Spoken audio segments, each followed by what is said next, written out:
जौनपुर में धनंजय सिंह बीजेपी के 2 प्रत्याशी जिताने में नाकाम साबित हुए। राजनीतिक हलचल हुई तेज। क्या धनंजय सिंह अखिलेश यादव की जाल में फंस गए या जौनपुर की जनता में पकड़ ढीली पड़ गई जौनपुर के धनंजय सिंह की? सपा के चक्रव्यूह में कैसे फंस गए धनंजय सिंह? 2 लोकसभा सीट पर चुनाव जिताने का दावा करते थे, धनंजय सिंह को मिली करारी हार। क्या धनंजय सिंह की जनता में क्रेज हुआ कम या फिर बीजेपी का समर्थन करना धनंजय सिंह को पड़ गया भारी? पूर्वांचल में अपनी पकड़ मजबूत करने का दावा करने वाले जौनपुर के पूर्व सांसद धनंजय सिंह को जौनपुर की जनता ने बड़ा झटका दे दिया है। वो भी क्यों ना, क्योंकि जिस तरीके से 2024 के लोकसभा चुनाव में उठापटक के बाद धनंजय सिंह को पहले बीते 6 मार्च को जेल हुई, उसके बाद कुछ दिन बाद उन्हें जमानत मिल जाती है और जमानत जैसे ही मिलती है बीजेपी का समर्थन कर देते हैं।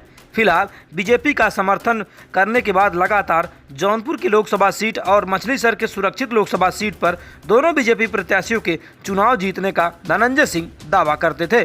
वो कहते थे कि अब धनंजय सिंह का समर्थन मिल गया है, मछलीशहर की जनता में बीजेपी की प्रत्याशी 1 लाख से अधिक वोटों से चुनाव जीतेंगे तो जौनपुर में भी कई लाख या कई हजार से जीतने का दावा करते थे।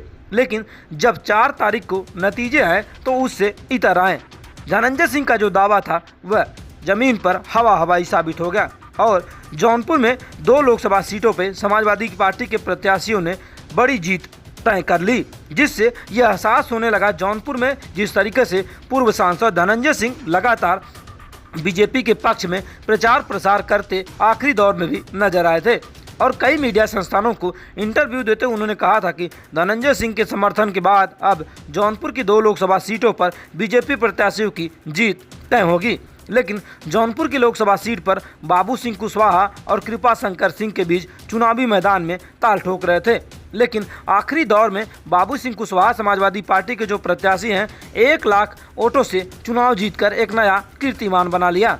मछलीशहर लोकसभा सुरक्षित सीट की बात की जाए तो जिस तरीके से जो वर्तमान के सांसद रहे या कहीं पूर्व सांसद हो गए बीपी सरोज, जिन्हें लोग भोलानाथ सरोज कहते हैं, 2019 के लोकसभा चुनाव में वह मात्र 181 मतों से चुनाव जीते थे। भाजपा ने उन्हें अपना पुनः प्रत्याशी बनाया तो लगातार प्रचार प्रसार कर रहे थे, लेकिन एंटी इनकम्बेंसी से जूझ रहे थे।